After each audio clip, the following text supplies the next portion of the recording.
ಹೇಳಿ ಕೇಳಿ ಇದು ಹಲಸಿನ ಹಣ್ಣುಗಳ ಕಾರುಬಾರಿನ ಇದು.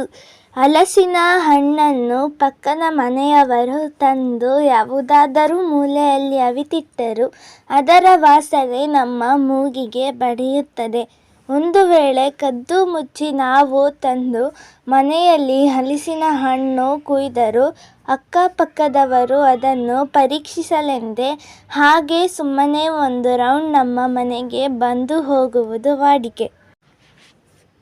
ಹಲಸಿನ ಹಣ್ಣಿನ ತಾಕತ್ತೇ ಅಂತಹದ್ದು. ಮಳೆಗಾಲ ಚಳಿಗಾಲ ಕಳೆದು ಬೇಸಿಗೆ ಕಾಲವನ್ನು ಬರಮಾಡಿಕೊಳ್ಳುವ ಸಮಯದಲ್ಲಿ ನಮ್ಮ ದೇಶದ ಶೀತದ ವಾತಾವರಣವನ್ನು ನಿವಾರಣೆ ಮಾಡಲೆಂದೇ ದೇವರು ನಮಗಾಗಿ ಕರುಣಿಸಿರುವ ಇನ್ನೊಂದು ಹಣ್ಣು ನಿಜಕ್ಕೂ ವರದಾನವೇ ಸರಿ. ಹಲಸಿನ ಹಣ್ಣಿನಲ್ಲಿ ಉಷ್ಣದ ಪ್ರಭಾವ ಹೆಚ್ಚಿರುತ್ತದೆ. ಹಾಗಾಗಿ ನಮ್ಮ ಆರೋಗ್ಯ ಸಮತೋಲನಗೊಳ್ಳಲು ಸಹಾಯವಾಗುತ್ತದೆ. ಹಲಸಿನ ಹಣ್ಣು ಕೇವಲ ಮೇಲೆ ನೋಡಲು ಮಾತ್ರ ಒರಟು ಮುಳ್ಳು, ಆದರೆ ಒಳಗಿನ ಪ್ರತಿಯೊಂದು ಭಾಗವೂ ನಮಗೆ ಉಪಯೋಗಕ್ಕೆ ಬರುತ್ತವೆ. ಹಲಸಿನ ಹಣ್ಣಿನ ತೋಳುಗಳನ್ನು ತಿಂದು ಸಿಹಿಯ ರುಚಿ ಅನುಭವಿಸಿದರೆ ಅದರ ಬೀಜಗಳು ಮಾತ್ರ ಸಾರು ಪಲ್ಯಕ್ಕೆ ಉಪಯೋಗವಾಗುವುದರಲ್ಲಿ ಯಾವುದೇ ಸಂದೇಹವಿಲ್ಲ.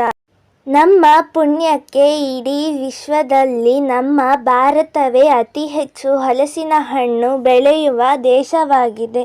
ಹಲಸಿನ ಹಣ್ಣನ್ನು ಹಣ್ಣುಗಳ ರಾಜ ಎಂದು ಕರೆಯಲಾಗುತ್ತದೆ. ಅದರ ಗಾತ್ರ ನೋಡಿ ಹೇಳಬಹುದು ಎಂದು ನೀವು ತಿಳಿದರೆ ಅದು ಖಂಡಿತ ತಪ್ಪು.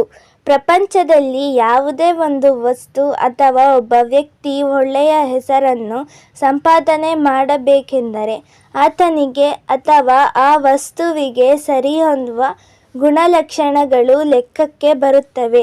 ಹಲಸಿನ ಹಣ್ಣು ವಿಚಾರದಲ್ಲೂ ಅಷ್ಟೇ.